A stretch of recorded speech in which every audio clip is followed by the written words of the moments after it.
Vamos a dar esta plática sobre lo que es la ley de retorno y la ley de recurrencia.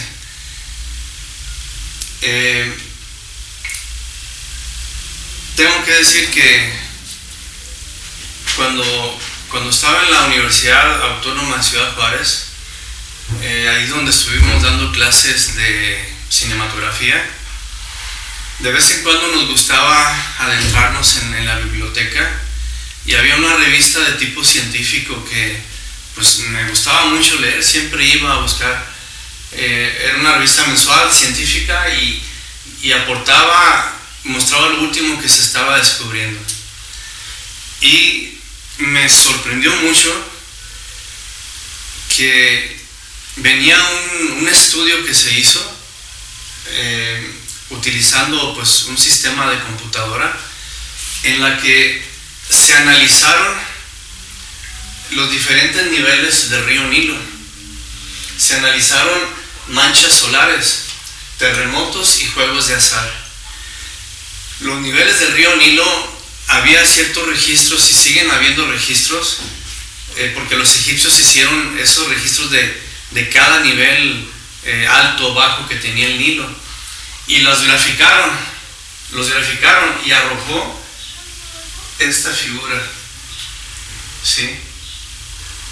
Por aquel entonces estaba surgiendo esa llamada ciencia del caos, que decía que el aleteo de una mariposa aquí en esta tierra podría provocar un tornado o un ciclón en otro punto del planeta. Era una ciencia del caos que estaba tomando mucha fuerza. Desafortunadamente no siguió creciendo esa ciencia, la ciencia del caos le llamaron, ¿sí? La cuestión es que se graficaron los diferentes niveles del río Nilo y arrojó esta figura. Se fueron también los científicos a la cantidad de manchas solares que han habido en diferentes periodos de tiempo y nuevamente arrojó esta figura. Una figura que posee ciertas espiras elevadas, ciertas espiras bajas y que tiene pues una gráfica recurrente. Esto precisamente es lo que se le llama la ley de recurrencia, que todo se repite en la naturaleza, en nuestra vida. Al ver ese artículo pude comprobar que ya la ciencia estaba descubriendo que la ley de recurrencia realmente existe y se puede graficar mediante un estudio de computadora como si fuera algo matemático. La cuestión es que se hizo eso con los niveles del río Nilo, con las manchas solares, los terremotos también, hay infinidad de registros de terremotos, y al graficarlos en computadora vino a arrojar también esto.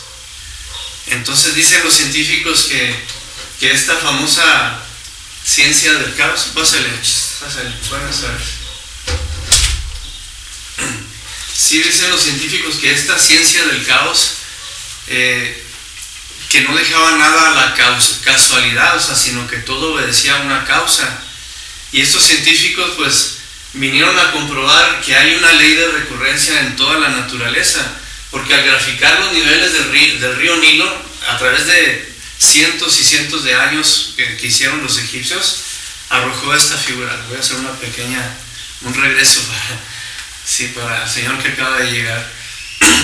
Entonces, aquí se estableció una ley de recurrencia, que son recurrentes esos niveles del río. Hoy en día con lo que está pasando en Nuevo León, vale la pena hacer un estudio, que hagan un estudio ellos, de que cuándo fue la última vez que hubo una sequía parecida, y deben haber registros de los niveles de las presas, y si esos registros se realizan, va a otorgar esta figura nuevamente, porque esta figura se vino a denotar con los niveles del río Nilo, que tenían los egipcios registros innumerables, las manchas solares de la astronomía, los terremotos que han habido y hasta los juegos de azar. Entonces, esta ciencia del caos, que dice que todo es recurrencia y que todo obedece a una ley, que nada es casualidad, me hizo enfocarme y enviciarme un poco en esta cuestión del juego de azar, porque dije, yo lo tengo que comprobar. No me gusta quedarme a medios chiles, como decimos en México. No me gusta quedarme a medios chiles. ¿Y saben qué hice? Ya ven que los juegos de lotería, miren, esta conferencia la di en un congreso nacional, ¿sí?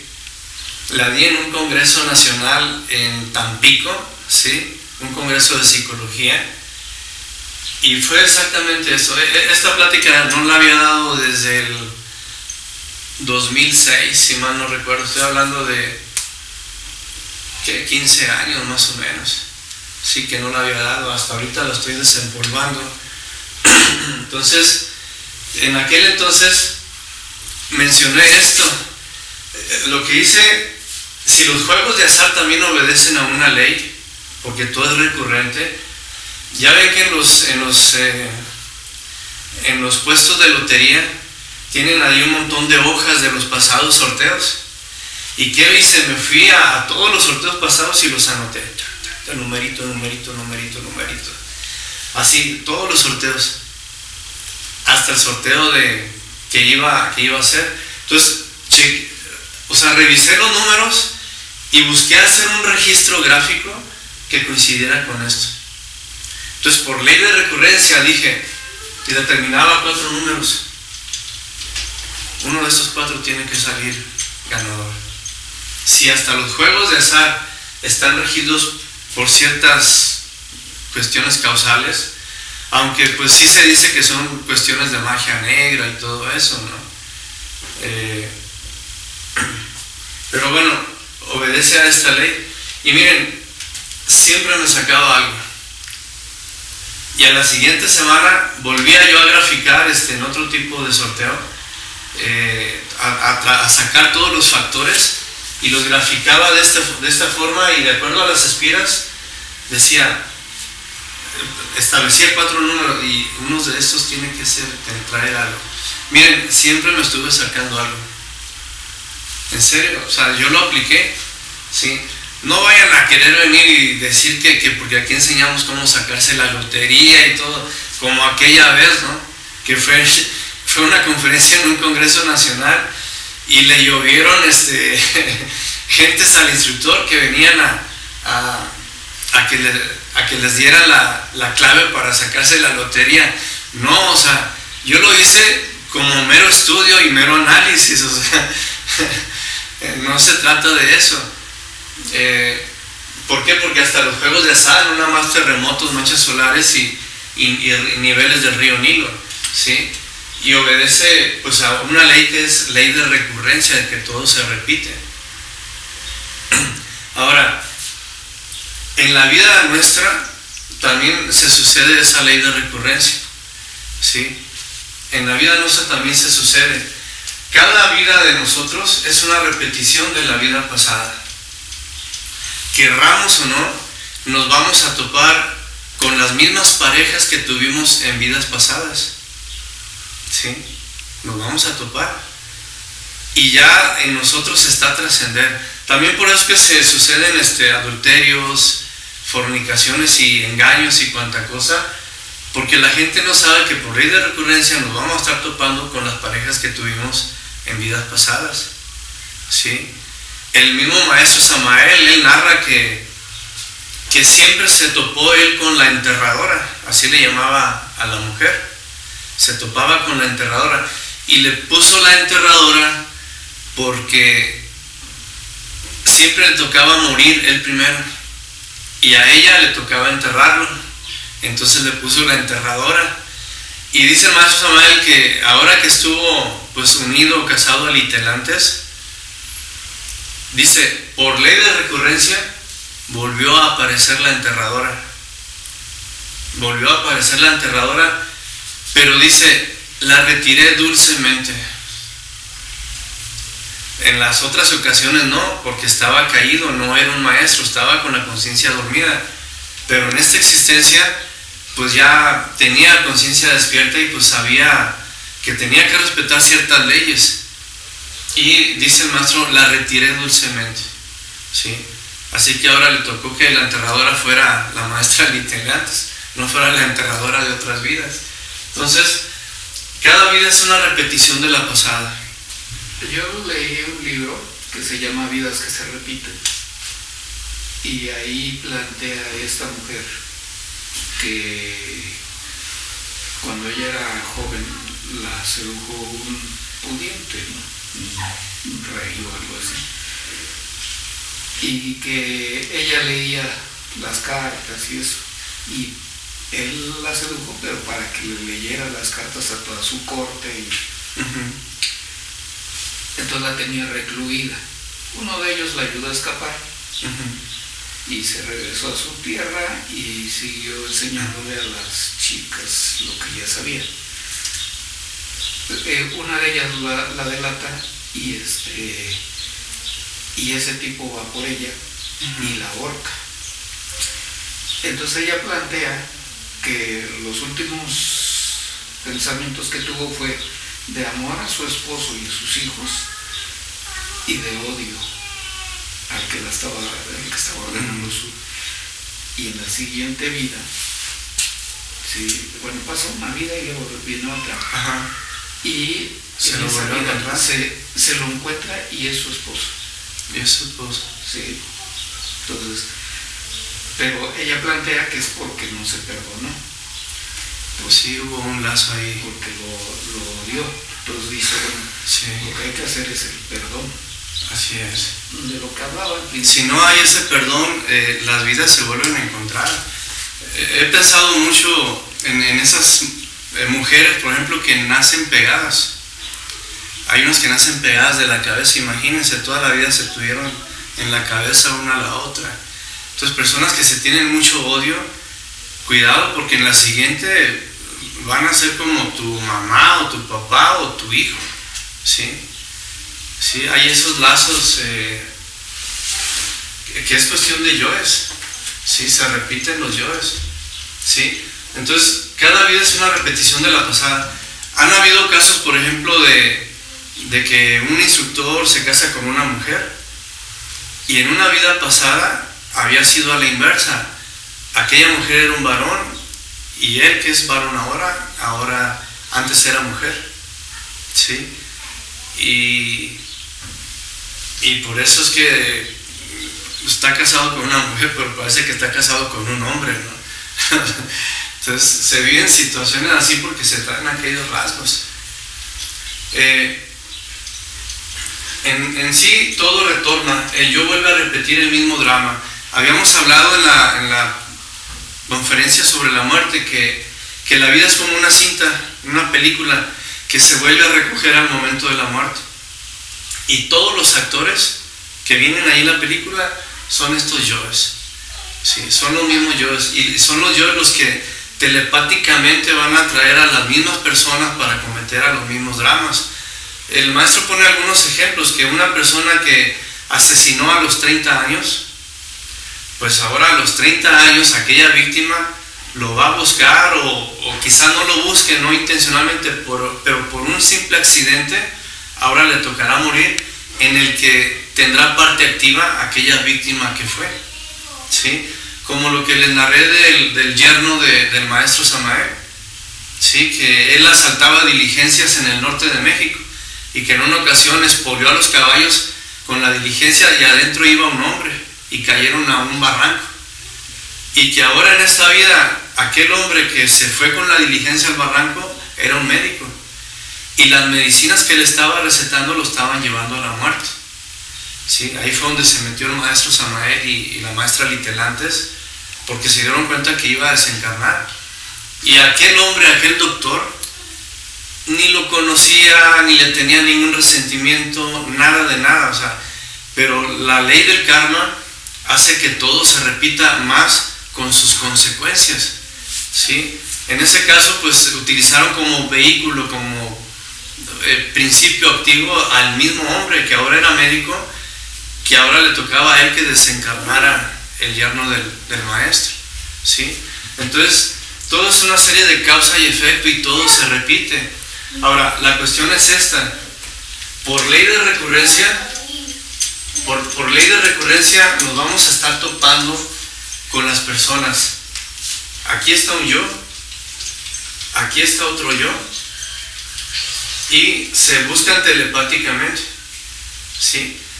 Ahora, ¿qué sucede? Nosotros podríamos desintegrar un agregado psíquico que provocó un drama, un accidente, una tragedia, lo que sea, lo podríamos desintegrar, pero de todos modos nos va a buscar, telepáticamente nos va a buscar, y ahí es donde se tiene que trascender, ¿sí? Ahí es donde se tiene que resolver lo que haya habido. Trascender, sí, se tiene que trascender. Si fue una circunstancia de una riña, un pleito, algo que provocó dolor, por ejemplo, a esta persona, por la conciencia dormida que teníamos, nosotros generamos un karma, pero al momento de nosotros desintegrar ese agregado psíquico, el karma se borra, porque esto obedece a una causa, esto obedece a un efecto, esto es un efecto. Este es un efecto que obedece a una causa de vida pasada. Entonces, si nosotros desintegramos ese defecto psicológico, la causa queda borrada, entonces el karma que se iba a pagar, pues se trasciende, ¿sí? Estos yoes nos van a estar buscando, entonces ahí es donde se va a trascender vida tras vida. O sea, no se puede repetir, no podemos estar repitiendo en forma mecánica, pues todos los accidentes, dramas, tragedias, comedias, adulterios, fornicaciones que se vayan cometiendo, ¿sí? Entonces, por eso se dice que el hombre es víctima de las circunstancias. Nosotros siempre vamos a ser víctimas de las circunstancias, porque se van a estar desatando una serie de causas y efectos, los mismos yo nosotros mismos las atraen, ¿sí? Por eso es que se dice que uno atrae hacia sí lo que uno es por dentro, por ley de imantación, por ley de atracción.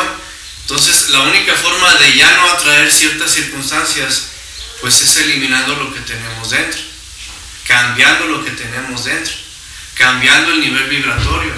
Aún la misma muerte se puede trascender si nosotros logramos cambiar por dentro. O sea, el nivel vibratorio cambia y ya no rigen otras leyes, ¿sí?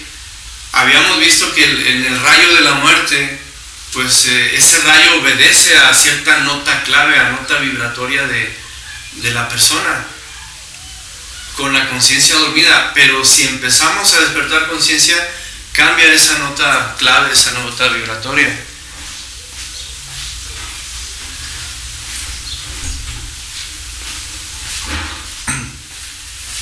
Eso es por lo que dicen que las gentes son nuestro espejo, y que lo que nos molesta de ellos es lo que tenemos nosotros. Lo que nosotros criticamos en los demás es lo que tenemos de sobra, ¿sí?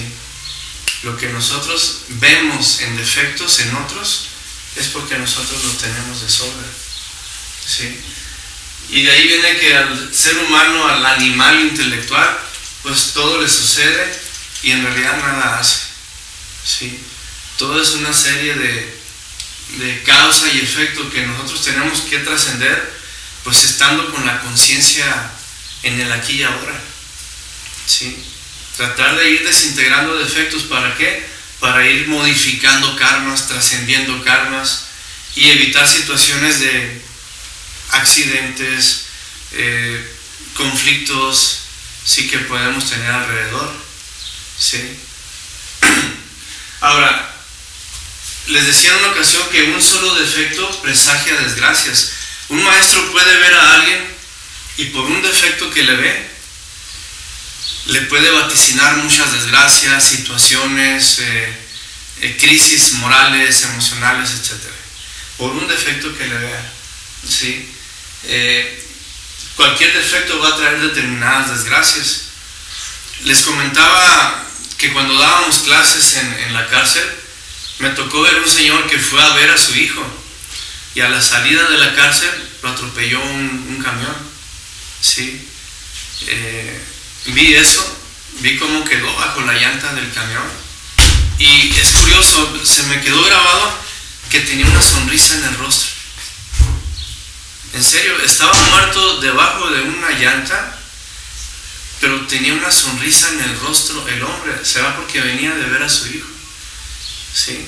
Ahora, el defecto que metió al hijo a la cárcel, pues es el que vino a originar esas causas y efectos que dieron con la muerte del padre. Si el hijo no hubiera estado en la cárcel, el padre no hubiera muerto ahí. ¿Sí? O si le tocaba morir, hubiera muerto en otra circunstancia, pero no motivado porque el hijo estaba en la cárcel y él fue a verlo. ¿Sí? Igual esta otra muchacha que estaba enferma de vanidad y coquetería y que citaba a sus novios y le gustaba dejarlos plantados, a sus pretendientes, y en una de esas mandó a su hermano, ya grande, como de 14, no era muy chico, para ver si ya la estaban esperando, porque quería satisfacer su vanidad. Era una enfermiza, o sea, de vanidad, orgullo, coquetería tremenda. Y sucede que el hermanito, cuando venía, lo atropellaron y murió. Y siempre he dicho que fue la vanidad, la coquetería y el orgullo de esa muchacha lo que llevó a la muerte a ese joven. Porque nada más por vanidad y orgullo quería ver si ya la estaba esperando el pretendiente. Sí. Entonces hay muchas situaciones tragedias, desgracias, que vienen por defectos. ¿Sí? He visto algunos videos de personas que van a la cárcel y cuando les piden una explicación, narran situaciones que no podían trascender, que no las trascendieron. O sea, tonterías, o sea, y es porque le dan mucha importancia a la otra persona. Le dan mucha importancia a la otra persona, se dejan arrastrar y terminan en la cárcel. Una cosa de lo que tenemos que aprender nosotros es a darle el valor a las personas. Las personas no valen, o sea, no tienen por qué interferir en la vida de nosotros. Como decía el Buda, ¿no? Si un hombre te insulta, es como un regalo que te lleva y tú sabes si lo aceptas o se lo regresas. Si no lo aceptas, pues que se lo lleve. Así es un insulto. ¿Sí? Y vean cómo nos dejamos arrastrar. Hasta hay otras personas, si uno trasciende un insulto que nos diga, la otra persona, ¿cómo? ¿Por qué no le dices nada? ¿No ves lo que te dijo? Hasta fulano le hubiera dicho algo, tú te quedas callado. O sea, hasta eso se ve sometido uno. ¿Sí? Pero ¿por qué se le va a dar importancia a un que dentro de 50 años ya va a estar muerto? Todo lo que existe en 100 años no va a existir. Lo que existe en 100 años no va a existir. O sea, ¿por qué darle importancia que insulta, que ofende, que agrede, que murmura, que esto, que el otro, que el otro? O sea, ¿por qué darle importancia? Dejarlo en su vida, ¿no? Y si nos hizo algo, un insulto, una calumnia o algo, mientras estemos en paz con nosotros, que se nos resbale. ¿Sí? Allá él. ¿Sí? Allá sus críticas, sus calificativos, sus agresiones verbales, pues le estarán generando ciertos cambios hormonales y todo. Y al rato le va a venir un cáncer, al rato le va a venir un diabetes, al rato le va a venir eso. O sea, la idiosincrasia psicológica de esa persona que nos ofende lo va a llevar a la muerte prematura. ¿Sí? Lo va a llevar a la muerte prematura. Y esto lo aprendí desde que estaba en la prepa. Porque cuando estaba en la prepa, antes de salir a la universidad, estudié mucho lo que era biología molecular. Y ahí te enseñan que las emociones, qué componentes glandulares hormonales segregan, qué es lo que altera en el contenido hormonal, en el organismo, las mismas emociones. Es algo científicamente comprobado. Y recuerdo que en la prepa me sacó coraje, estábamos chavos, todavía no entrábamos aquí, me sacó coraje un compañero de la escuela, ya del último semestre. Y me acuerdo que duré mucho tiempo yo y no me lo quitaba de la cabeza ese coraje. Y cuando menos pensé, fui con otro compañero de clase y me dice, oye, que mataron a fulano. ¿Cómo? Le dije, sí, es que entró ahí de federal, de policía y y hubo un problema ahí y le dieron un disparo y murió. Y luego me quedé yo pensando, y todavía no tenía la enseñanza, entonces ¿por qué me guardé tanto coraje? O sea, si al fin de cuentas la gente, la que es mal persona, o sea, que desarrolla todas esas cosas negativas, estar siempre agrediendo, murmurando, calificando, chismeando, etcétera, internamente se está destruyendo y va a tener una muerte prematura, va a morir antes que nosotros. Si nosotros guardamos un equilibrio en la forma de pensar, la forma de sentir, la gente que no lo hace va a morir antes que nosotros.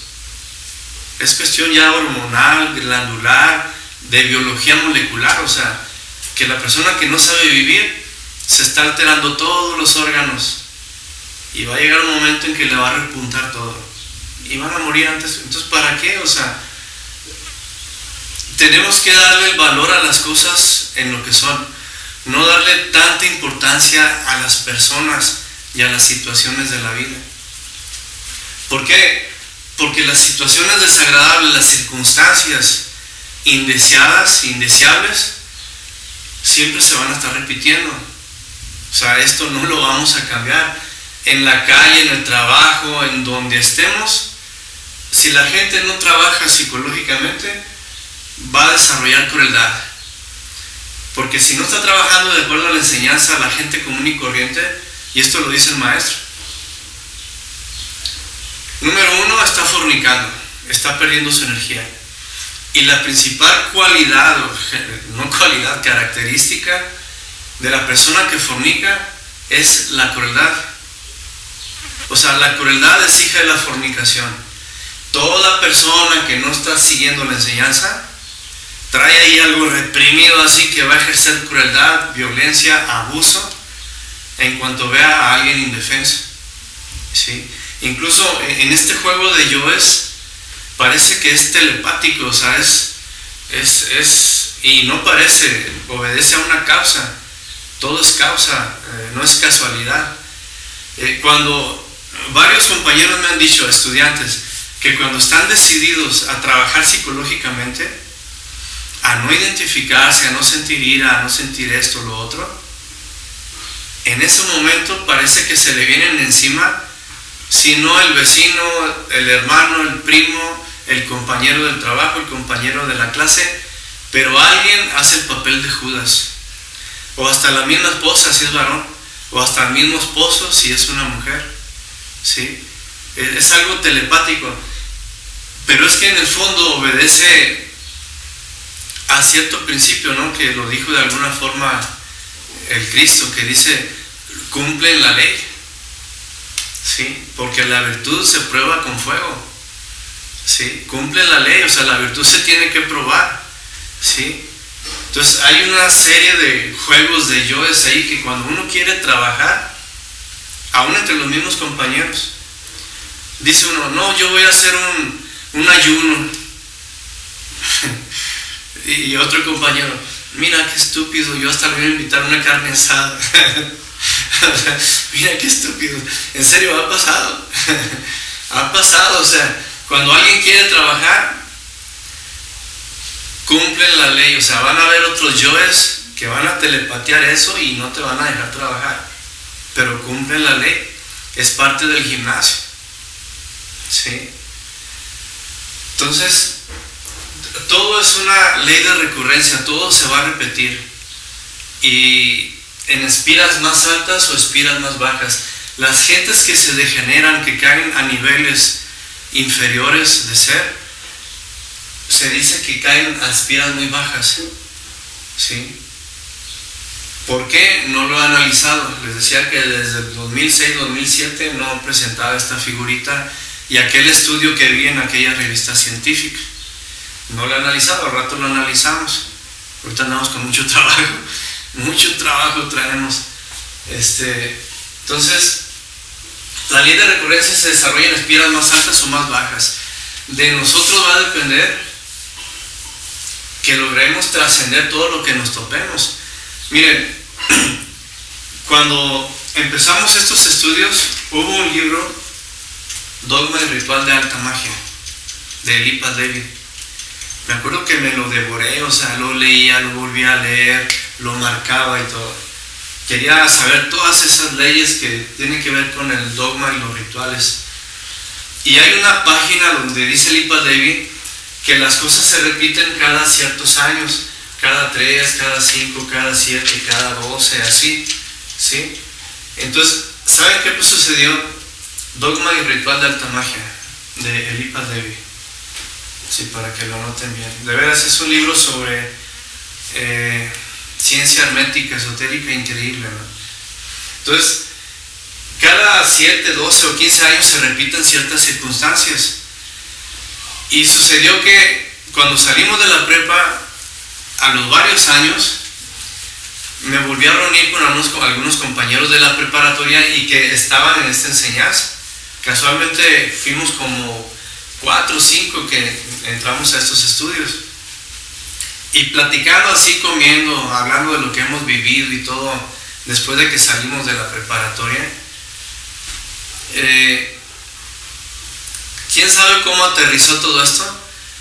Que me dirigí a uno y le dije, mira, si a ti te pasó, yo me acuerdo que en la prepa te pasó esto, le dije, y le detallé el punto. En la prepa te pasó esta situación, le dije, yo me acuerdo. Entonces, por ley de recurrencia, y habían pasado como 9 años, ahora en este año te debió haber pasado otra vez, le dije. Y abrió los ojos así, sí, dice, me volvió a pasar lo mismo. Una situación que le provocó mucho dolor moral. Y lo sé porque pues éramos compañeros y yo vi cómo se deshacía. Pero por ley de recurrencia, de acuerdo a esa regla que entrega Lipa David, como eran ya tantos años transcurridos, le dije, ¿sabes qué? Te debió haber pasado eso mismo que aquella ocasión. Y se quedó así nomás, sorprendido. Sí, sí, cierto, dice, me volvió a pasar algo así. Entonces, también el Lipa David establece que cada ciertos años de nuestra existencia se van a repetir ciertas tragedias, comedias, desgracias, como ley de recurrencia. ¿Sí? Esta ley de recurrencia no es una ley abstracta, o sea, por eso yo siempre trato de plasmar esto en base a ciertas tesis, pueden ser científicas, esotéricas, astrológicas, etc. ¿Sí? Pero si se fijan, siempre tratamos de respaldar lo que decimos con algunas cuestiones que las hemos comprobado. ¿Sí? Entonces, tenemos que entender que la vida es una película que se repite y los yo son los actores. Si nosotros no cambiamos internamente, pues se va a estar repitiendo lo mismo. Yo creo que viene alguien, ¿no? Porque está ladrando el perro. No, pues que entre, que llegue. Sí. Bueno, entonces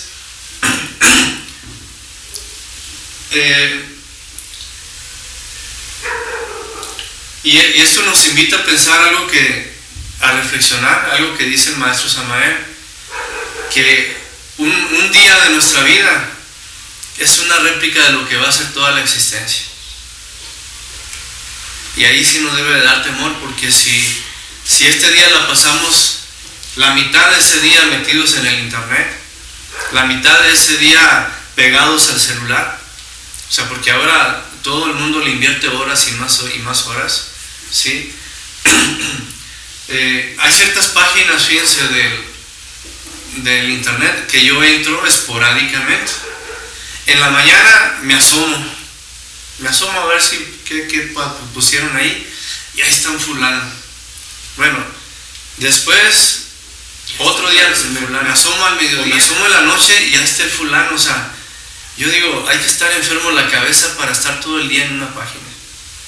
Hay que estar enfermo, o sea, si hay cosas más edificantes y constructivas, meditar es más edificante que pasarse horas y más horas metido ahí, ¿sí?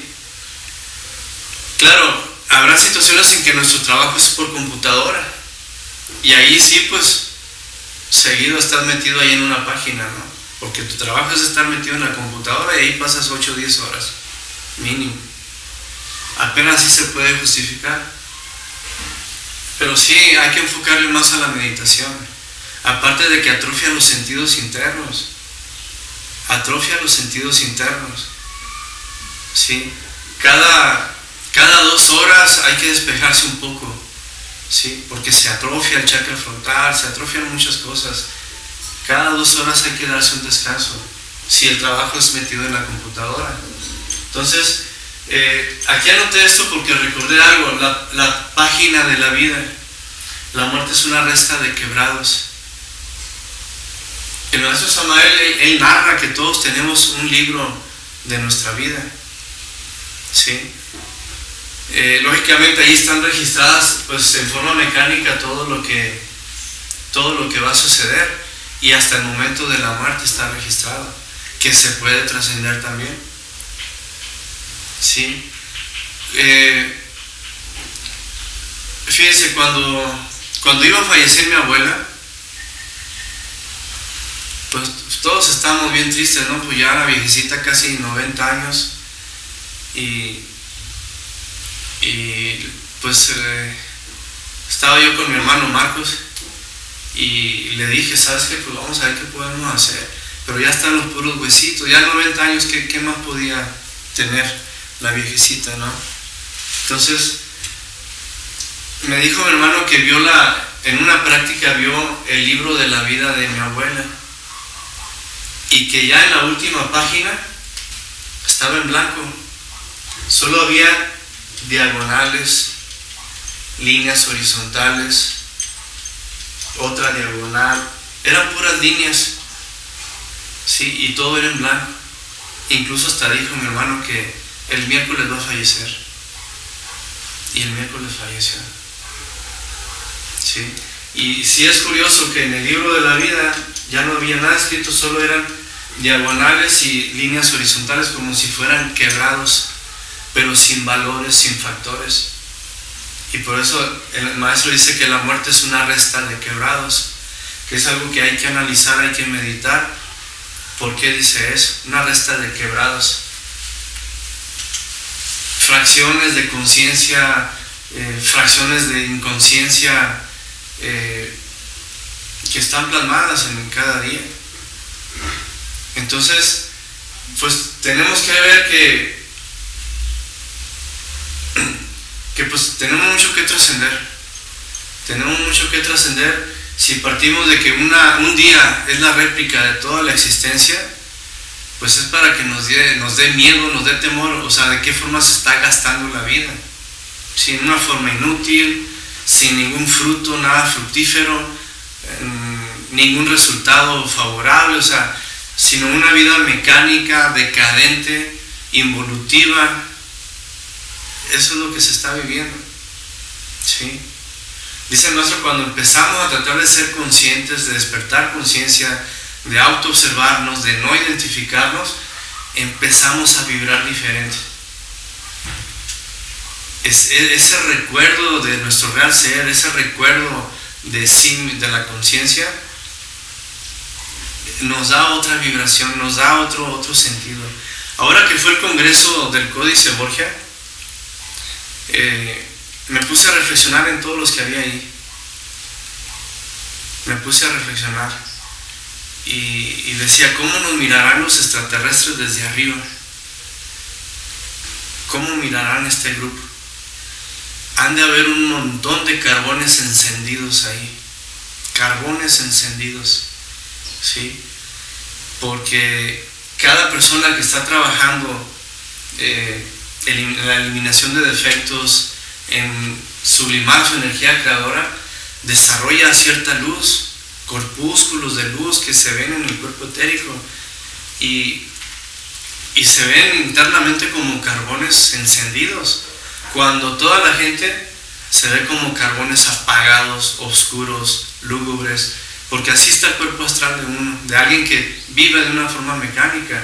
El cuerpo astral es vaporoso, lúgubre, oscuro, es como una niebla oscura, vaga, sin forma, ¿sí? Y cuando uno empieza a trabajar en el interno, eliminando defectos, sublimando la energía sexual, empieza a adquirir luz, calor, brillo, forma humana, y empieza ya a dejar de ser aquella sombra oscura, tétrica, lúgubre, porque así lo hemos visto. Así Es el reflejo o lo que se llama como aura. Exacto. Sí, solo que se fortifica porque se le añade esa luz que resulta de la sublimación del fuego. ¿Sí? Dice el maestro, la tentación es fuego y el triunfo sobre la tentación es luz. Entonces, sea en lo psicológico o sea en lo sexual, se transmuta en luz. En la sublimación, ahí están los corpúsculos que se ven así, como habas, los mueven uno el brazo y se quedan flotando por un hilito unido y se pegan otra vez. Y los corpúsculos de acá mueves el brazo y se quedan flotando aquí y se unen, o sea, es luz. Y ahora, es equivocado lo que dicen los metafísicos, ¿no? Ellos se contentan y hasta se meten el dedo en la boca, ellos mismos se engañan, ¿sí? Somos seres de luz. ¿Cuál? O sea, si no trabajan en la eliminación y en la sublimación de la energía sexual, en la transmutación de ese fuego sexual, siguen con su cuerpo astral oscuro, tétrico, frío, ¿sí? Aunque quieran decretar, ni que fueran dioses, ¿no? Pero es que la metafísica tiene una función, pero es el kinder. Hay que adoptar una mentalidad infantil para creer eso. Porque hay que irnos a los hechos y salirnos de los conceptos, de las formas mentales. Y esto que yo les digo, no son conceptos ni formas mentales, son hechos. Los corpúsculos de luz son hechos, ¿sí? Que estamos meditando y vemos una sombra que viene flotando así, oscura, tétrica, y oímos que toc, toc, toc. Nos salimos de la meditación y abrimos y es un estudiante que no ha sublimado su energía, que no ha trabajado sobre el ego. Esos son hechos, no la forma mental infantil, ingenua e inocente de que somos seres de luz. ¿Y la nieve de qué la quieres, no? Sí, o sea, es como en el Vaticano. Hay una cierta puerta en el Vaticano en que si rezas ahí ciertos Padre Nuestros y tantos Ave Marías, ya estás salvado. En una puerta nada más. Entonces falta un letrero arriba que diga, ¿y la nieve de qué la quieres? ¿No? O sea, si me explico, son cosas ingenuas, infantiles, ilusas, que la gente las cree porque pues se siente bonito. Cualquiera sentiría bonito, ¿no? Pero bueno, esa resta de quebrados se referirá a qué es lo que queda al final de nuestra vida, de todo aquello que fuimos haciendo bien y mal, ¿no? O sea, debe de tener algún valor, ¿sí? Y al irlos restando todos esos valores negativos, al final de nuestra vida yo creo que a eso se refiere, ¿no? Es una resta de quebrados, y por eso es que en la última página de la abuela había diagonales, líneas horizontales y todo eso. Porque en la línea de la vida, ahí lo que cuenta son valores del alma, ¿sí? Y se llega a la muerte con el alma fraccionada, no enteros, no números enteros. Un número entero es un 2, es un 3, pero pueden ser fracciones. ¿Por qué? Porque el alma terminó fraccionada, ¿sí? Y si en el libro de la vida van a haber sucesos, van a haber hechos y todo eso, ya al final ya no hay sucesos, no hay acontecimientos, no hay hechos, nada más van a quedar ahí, pues cómo quedó el alma fraccionada. Si se logra trascender, entonces no debería de haber esas... Exacto, ya habría números enteros. No habría diagonales. No habría diagonales, sí. Sí. Y no en balde el maestro, como era el maestro de la síntesis, siempre hablo en síntesis. La muerte es una resta de quebrados. Y eso se vio en la última página de mi abuela, que fue una viejecita muy consciente. Y yo nunca la escuché que le deseara mal a alguien, que hablara mal de alguien, que dijera un calificativo de alguien.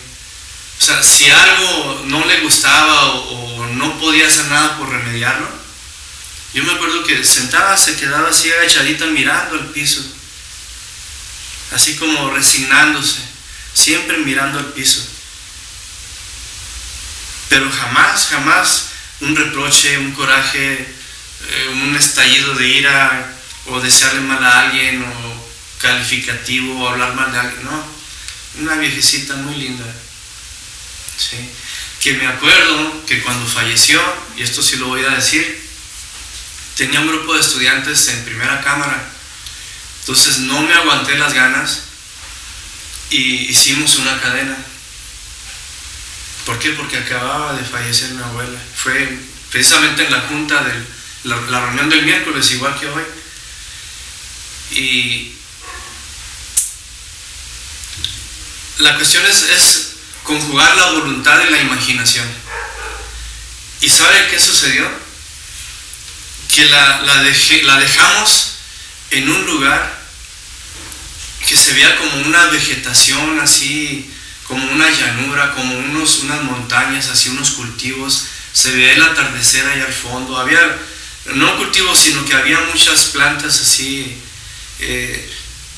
bien bonito, y todo iluminado por un atardecer. Y a ella, ya sin forma, la vi como si fuera sin forma física, pero era transparente. Imagínense una bolsa de plástico, digo, perdón por la comparación, flotando y que se mueve por el viento, transparente. Así vi la esencia de mi abuela.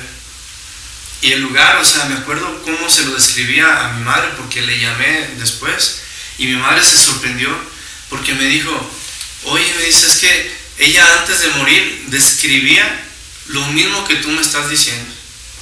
¡Pah! Me quedé yo, o sea, lo mismo que yo le dije que cómo la había visto, en dónde quedó, ¿sí? Dice mi madre que exactamente así el lugar, ella lo describía antes de fallecer, ¿sí? Fue una viejecita muy linda, ¿sí? Sangre pura, o sea, que venía de una sierra, y ese tipo de gentes que son sangre pura, no son sangres mezcladas, en donde ya se mezcla el ego y todo eso, ¿sí? Los indios de la Sierra Tarahumara que están por allá, ellos tienen sus facultades. Cuando los quisieron evangelizar y les hablaron de los ángeles, no, eso nosotros los vemos, les dijeron. Nosotros los vemos, según iban a evangelizar, ¿no? Y, o sea, quisieron ir por lana y salieron trasquilados los evangelizadores, ¿no? Porque esos seres de la sierra, así, de ciertas regiones de la naturaleza, siguen puros. Hay una conferencia sobre la sangre, cómo se va perdiendo esa sangre pura, y tiene que ver con la conciencia, que luego vamos a hablar, pero nos estamos saliendo un poco del tema. Entonces, tenemos que entender que todo vuelve a su punto de partida original, que tenemos que trascender cada día. Un día es la réplica de lo que será toda nuestra existencia. Si en este día no hemos hecho nada a favor de la conciencia, a favor de Dios, pues así se nos va a ir la vida. Yo me acuerdo que íbamos a la asociación y mi instructora se metía a un cuarto y le preguntaba, oiga, quiero decirle algo. Mañana, Pepe me decía, mañana, ¿y qué va a hacer ahorita? Le dije, no, voy a meditar, me decía. Pero primero me decía meditar y después me decía, voy a hacer algo por Dios. Así ya le llamaba a ella cuando iba a meditar. No decía voy a meditar, voy a hacer algo por Dios. ¿Sí? Entonces, un día es la réplica de lo que va a ser nuestra existencia. ¿Sí? Y por eso que el maestro dice que esto es inaplazable, impostergable. Porque lo que hagamos hoy se nos va a repetir toda la vida. Por eso ella podía ver cómo iba a quedar cuando muriera, a dónde iba a quedar. Exacto. Porque le daba a Dios. Sí. Bueno, entonces, pues alguna pregunta hasta aquí. Entonces sería, como dice el Zen y el Tao, ser absoluto, ¿no? Porque por ahí leí alguna vez, creo que en el Kybalión, decía que el sabio no había un Dios como tal, sino que el sabio le decía absoluto. Si como es arriba es abajo, entonces el ser humano, la conciencia es ser absoluto, ¿no? O sea, yo me imagino que cualquier acto que tú hagas, por pequeño que sea, tienes que hacerlo, pero de forma absoluta. O sea, yo me imagino que esa es la conciencia, ¿no? Así es. Sí. Hacerlo con conciencia. O de acuerdo a leyes superiores, como cuando vimos la ley del karma, que nuestros actos sean regidos por leyes superiores, no por leyes inferiores. Y no necesita ser uno místico, un enfermizo místico. No, la vida es tan bonita como estar consciente cuando estás jugando con tu hijo, con tu hija, cuando juegas con ella, con él, o sea, cuando platicas con alguien así en forma consciente, o sea, sin misticismo ni nada, o sea, pero en el aquí y ahora. O sea, incluso como dicen en el Zen, ahí se maneja mucho la respiración. Es hacer consciente de la respiración, es muy, no sé, revitalizante, o sea, no sé qué tiene, sí, pero yo lo he vivido por experiencia. Sí. Te alza mucho, sí, te devuelve a la vida, no sé. Sí, hacerse consciente de la respiración de uno te mete más hacia ti. Sí. De hecho, la práctica que a veces se menciona, me voy a salir poquito, que repetirse si está uno en astral y hacer esto. Y en sueños ves algo extraño y dices, estaré soñando, y haces esto, se estira como un chicle. Pero hay veces que no se estira. ¿Por qué? Porque en el día se hizo en forma inconsciente. ¿Y cómo se puede hacer en forma consciente? O sea, no solo hacer eso, ¿no? Pues si ves algo extraño, o sea, no nada más es este acto, sino que se vaya la atención a tu respiración. Porque si esto lo estás haciendo mecánico, llevar tu atención a la respiración, ya te regresa al aquí y ahora, al momento, al instante. Entonces ya se hace eso consciente. Entonces este estiramiento para despertar conciencia en astral se tiene que combinar con la observación de la respiración, ¿sí? Para que no se haga en forma mecánica. Decía el maestro Samal que con un saltito, ¿no? O con un saltito.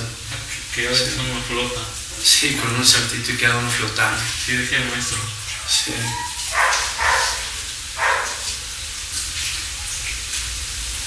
Bueno, entonces a mí me impactó mucho esta figura, esta gráfica como de mariposa, que científicamente demostró que no hay nada casual, todo es causal.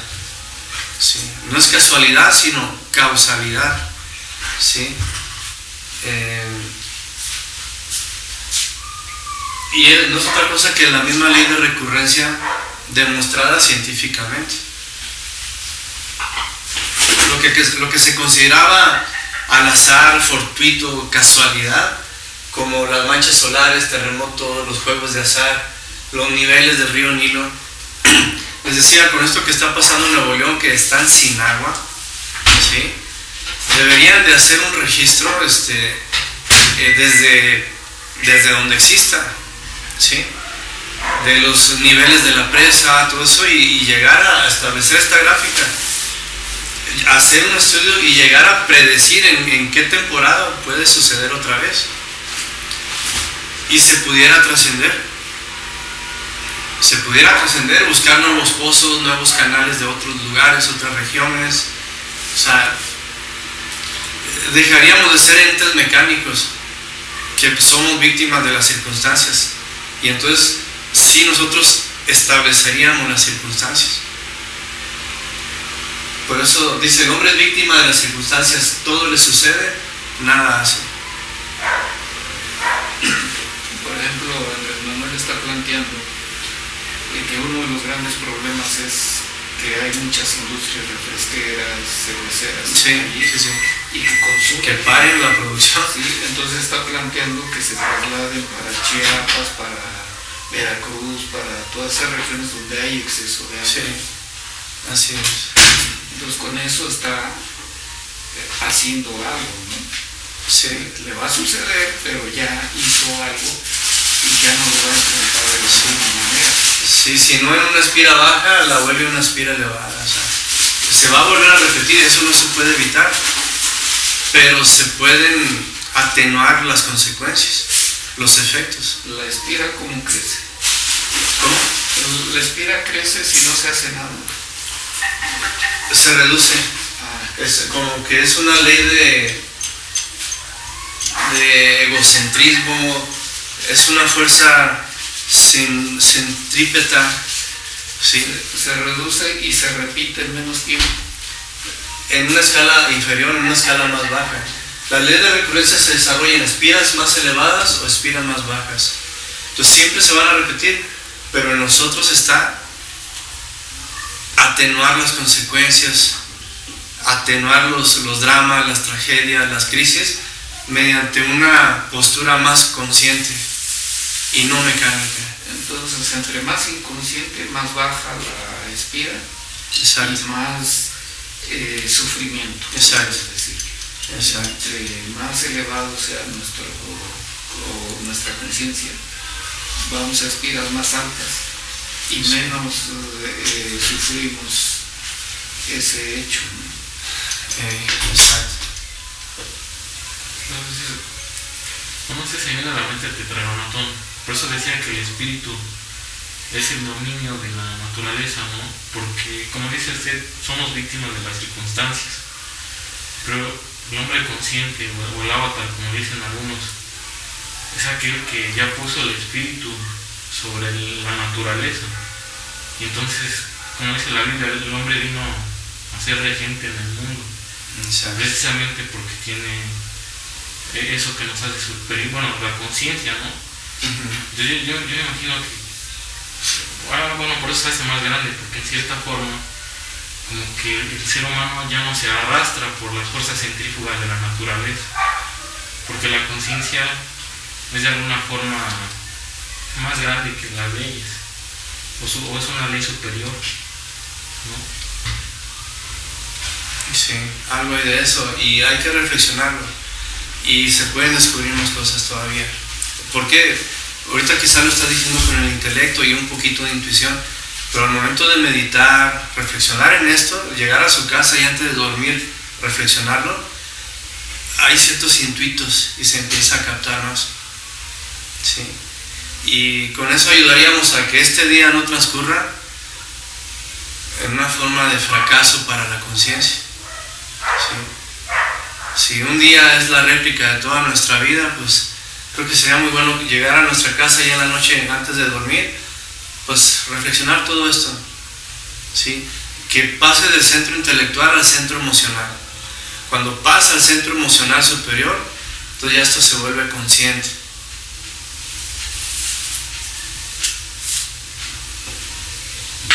Y todo lo que se vuelve consciente de lo que pasa del intelecto al centro emocional superior, se lleva vida tras vida. Y es por eso que nacen muchas gentes con más conciencia que otros.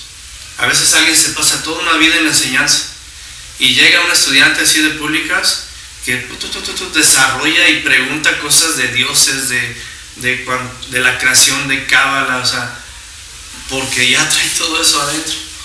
Ya lo trae en su centro emocional desde vidas pasadas. ¿Sí?